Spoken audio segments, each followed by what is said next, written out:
Hi, everybody. I'm Brittany Lewis, a reporter here at Forbes. Joining me now is Forbes executive editor, Michael Solomon. Michael, thanks for coming on in. Thanks for having me. We have a very exciting conversation today. The 96 Academy Awards are over this weekend. So to kick off the conversation, tell our viewers, how do they win their Oscar pool? So I say this every year to people, and every year people forget that I say this, but the way to win your Oscar pool is to bet with your head, not with your heart.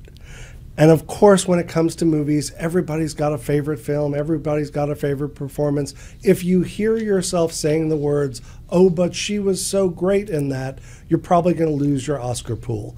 The way to win your Oscar pool is to look at the award ceremonies that have come before the Oscars, Golden Globes to some extent, but the individual categories each have awards. The Writers Guild has awards, Directors Guild, editors, costume, it's all there. Screen Actors Guild Awards happen. This is a very reliable predictor of who's going to win. Of course, there are always surprises. Of course, there are always upsets.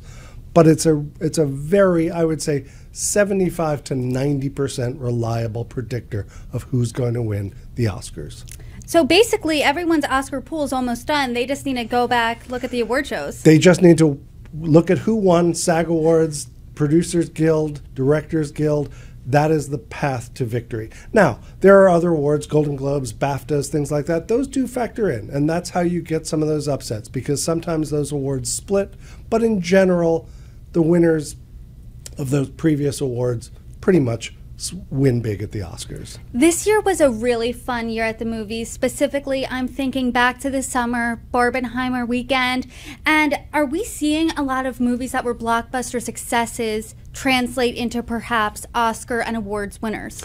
It's rare. And so this is one of those outlier years. It's very rare that a blockbuster wins an Academy Award. If Oppenheimer wins Best Picture, which I assume it will, and we can talk about that later, if Oppenheimer wins, it'll be the highest grossing film in about 20 years, I think, since maybe Lord of the Rings. It's very rare that you get a Titanic winning Best Picture.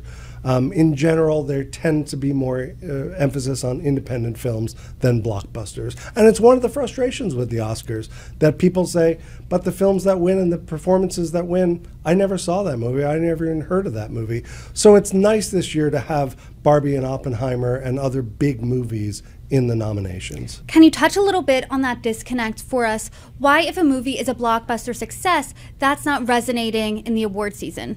So it's a kind of ancient struggle in Hollywood, the battle between art and commerce. Movie stars don't tend to win Oscars. Of course, there have been movie stars who've won Oscars, and movie stars will always win Oscars, but in general, actors win Oscars. And independent films typically have grittier performances, and superhero movies and rom-coms and the movies that everybody goes to, action movies, those don't have those kind of performances. There are exceptions to that rule, and Barbie is one of them this year. Barbie, the highest grossing film of 2023, a lot of nominations, and a lot of snubs too that came with it, and that's in part where you see that prejudice. Talk about those snubs for us. Greta Gerwig wasn't nominated for Best Director. Margot Robbie was not nominated for Best Actress. What are your thoughts? Do you think they deserve to be in those categories?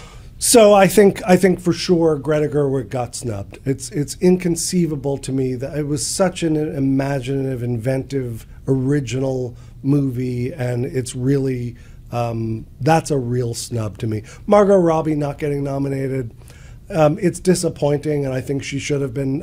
I think in part she would have been because she was the spiritual godmother of the movie, along with Greta Gerwig. So I think that Greta Gerwig not being nominated is an actual snub. But Hollywood's always had a prejudice against female directors. They're just, it wasn't until the 21st century that a woman won Best Director. There have always been female directors who have been snubbed by Hollywood. I think in this particular case, there is an easy remedy for this. A few years ago, the Academy expanded Best Picture to 10 films, and they never expanded Best Director. So inevitably, 5 people feel like, why wasn't I nominated? How did this picture direct itself and get nominated for Best Picture if it wasn't for me? What's the likelihood then of them expanding the Best Director category from 5 nominees to 10? I think they're going to look at it. I think they're looking at all the different categories. I mean, I think that, you know, you saw the Golden Globes do this, where they had a new category for a commercial movie. So I think the awards are aware of these inconsistencies and prejudices, and I think that the Academy needs to look at itself. And in part, it's why the ratings are often down, because when you haven't seen the movies or heard of the movies or heard of the actors, it's not that fun to watch an award show. It's much more fun to see people you've heard of and movies you loved. What did you think of this year's crop of movies? Any trends in the nominees? What are your thoughts? So I think it's really just a big Oppenheimer year. I think, bottom line, if you want to win your Oscar pool, check off Oppenheimer a lot. It's, you know, Barbenheimer may have been fun at the box office, and they were. Barbie is #1 at the box office. Oppenheimer is #3. It's Christopher Nolan's year. It's an Oppenheimer year. It's going to have a really good night. Barbie will win some awards, but it's really Oppenheimer's year. So let's break down the major categories then. Let's start with actress in a leading role. Annette Bening, Nyad; Lily Gladstone, Killers of the Flower Moon; Sandra Hüller, Anatomy of a Fall; Carey Mulligan, Maestro; and Emma Stone, Poor Things. Emma Stone has already won an Oscar. Annette Bening and Carey Mulligan have been nominated before but have never won. How much does that come into play here? It's always a factor, but this is a two-person race. This is a 51-49 race. It's really between two Stones, Emma Stone and Lily Gladstone. So they've split the awards all season. In my mind, it's going to be Lily Gladstone. I think a lot of people are predicting Lily Gladstone for a very important reason. If she were to win on Sunday night, she would be the first Indigenous actor to win an Academy Award, and that's a big moment. So I think the Oscars will not miss that moment, and I think she will win. Again, this is where politics come in. It's not a quantitative award. It's qualitative. It's subjective. So they understand what they're doing if they award it to Lily Gladstone. But listen, if Emma Stone wins, nobody's going to be disappointed. She had an extraordinary year. She gave a great performance. Everybody who's nominated did. But it's really coming down to those two. How much do the Oscars care about those big moments? Because you said earlier that they tend to snub female directors. So what do you think about that? I think the Oscars have gotten better about those big moments. If you remember, about a decade or so ago, there was the Oscars So White moment. It's not perfect, not even close, but the Oscars have gotten better. They do learn, they just learn very slowly. I do think in this particular case, they're looking for that moment, and giving the award to Lily Gladstone will create a moment. If Emma Stone wins, no one will be surprised, no one will be disappointed. She's eminently worthy of winning. Two great performances. I do now want to move on to actor in a leading role. Bradley Cooper, Maestro; Coleman Domingo, Rustin; Paul Giamatti, The Holdovers; Cillian Murphy, Oppenheimer; Jeffrey Wright, American Fiction. If we're looking back to the past award season, Paul Giamatti won Critics' Choice Best Actor. Both he and Cillian Murphy won Golden Globes. So is this one a two-man race? It is, but it isn't. I think this is really Cillian Murphy's year. I think Cillian Murphy for Oppenheimer will win. It was a towering performance. Paul Giamatti is just one of those character actors who will always be nominated, will always be loved. There are so many great actors and actresses who have been nominated and never won. I'm not sure Paul Giamatti is pulling it out this year. Oppenheimer was just too big. The juggernaut is too strong. And, you know, if you look at the Screen Actors Guild Award, Cillian Murphy won the SAG Award. That's voted on by actors. That's a great predictor. I do want to move on now to actress in a supporting role. Emily Blunt in Oppenheimer; Danielle Brooks in The Color Purple; America Ferrera in Barbie; Jodie Foster in Nyad; Davine Joy Randolph in The Holdovers. What do you think of the competition in this category? So this is a rare moment where the Oppenheimer will not win. I think Davine Joy Randolph is going to win for The Holdovers. It was a spectacular performance. She has swept every award this season. it's really hers to lose, and I think she's going home with the Oscar. And again, not many black actors have won Academy Awards. It's a staggeringly low number. So I think that it's hers to lose, and I think she's going to go home with another statue. So let's now talk about actor in a supporting role. Sterling K. Brown, American Fiction; Robert De Niro, Killers of the Flower Moon; Robert Downey Jr., Oppenheimer; Ryan Gosling, Barbie; and Mark Ruffalo, Poor Things. You're hearing a lot of the same movies. There's a lot of repetition in these categories, and every actor in this category is in a film that's nominated for Best Picture. Is that rare? Is that common?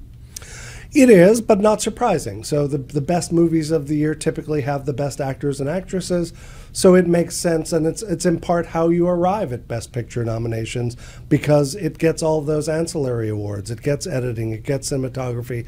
In this particular category, Iron Man is going home with a little gold man. Robert Downey Jr. is winning the Oscar for Best Supporting Actor. He has had an extraordinary career. He has been long overdue for an Oscar. He was nominated maybe 30 years ago for Chaplin. He's one of the great actors of his generation, and he is going home with an actor. And Robert Downey Jr. is going home with an Oscar for Best Supporting Actor. Now let's turn to directing. We have Anatomy of a Fall, Justine Triet; Killers of the Flower Moon, Martin Scorsese; Oppenheimer, Christopher Nolan; Poor Things, Yorgos Lanthimos; and The Zone of Interest, Jonathan Glazer.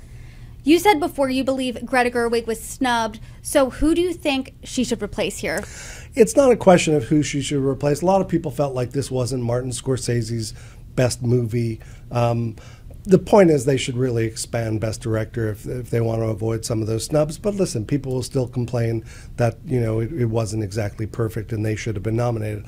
I think in this particular case, there's no contest here. Christopher Nolan is going to win Best Director for Oppenheimer. He won the Directors Guild Award. He's won all the awards this season. He is long overdue for an Academy Award.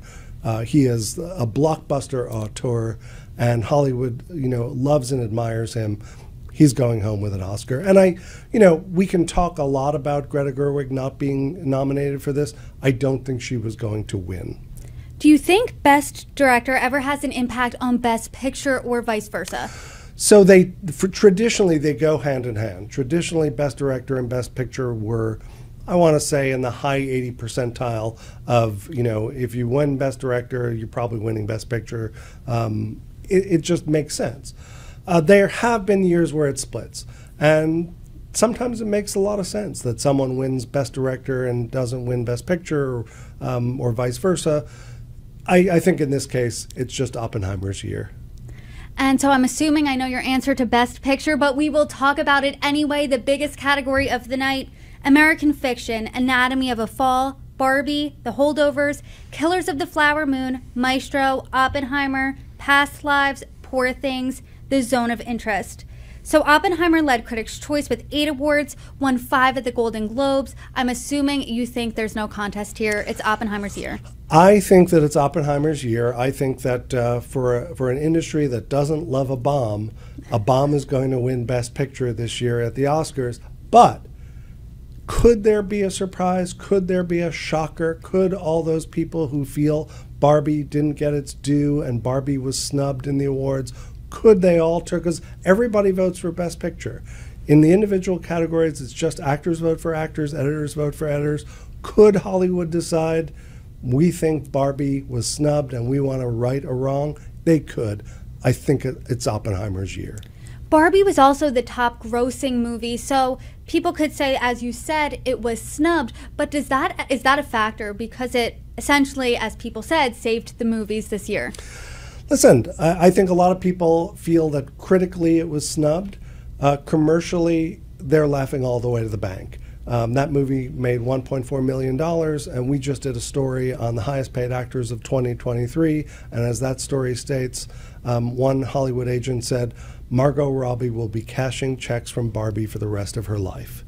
That may be victory enough for Greta Gerwig and Margot Robbie. They are going to have a lot of clout in Hollywood coming off Barbie, and I think that that is the ultimate victory for them.